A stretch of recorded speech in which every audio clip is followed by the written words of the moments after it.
Stay tuned, you'll see how I pull it together. So we have these very tiny potatoes, and I'm just going to cut them in half. These are cut, got them in a pan. We're going to put a couple tablespoons of olive oil on here. I'm going to throw on some dill, got some garlic powder, we've got some onion powder, and some fresh ground pepper. Now, let's use my hands to mix that all up. That's all nicely coated. It's going to go into a 450-degree oven for about 20 minutes. We're now going to make our slaw. So for that, I've got a pretty large carrot here, and we want to match stick this. So to do that, I'm going to use a mandolin, but you can do it by hand. Carrot's done. Now you want to match stick all apples here. It took only about a minute to do the 2 apples. The last major ingredient to this salad are beets. So it's got a can of beets here, and we want to match stick these as well. I'm just going to roughly chop them up. It won't be as precise as what I did with the mandolin, but it'll be fine.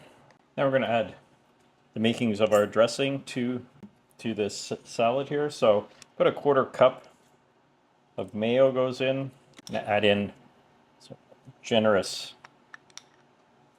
tablespoon and a half of horseradish. We're going to add in about a tablespoon of Dijon mustard as well.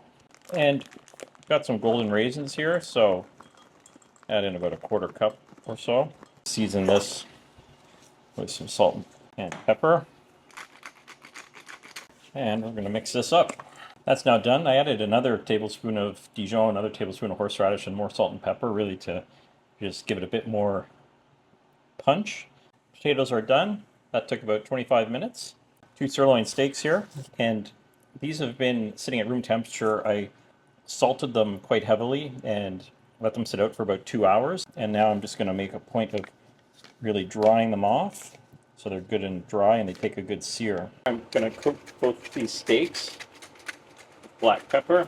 I actually got avocado oil that I'll use for this, but you could use whatever oil. And we're just going to let those sit undisturbed for about 3 minutes just to build up a nice crust on that side. So we're just going to turn these over. Going to add some butter and a little bit of garlic. We're just going to baste these. We are going to take the steaks off and let them rest for about 10 minutes. I'm just going to give it a slice across the grain here. Look at that. Say perfectly medium rare. And just as a final touch, just going to finish this all with a little bit of salt and a little bit more ground black pepper. Now let's give this a try. Steak's amazing. Roasted potatoes are great. Salad is a nice complement. Thanks. We'll see you next time.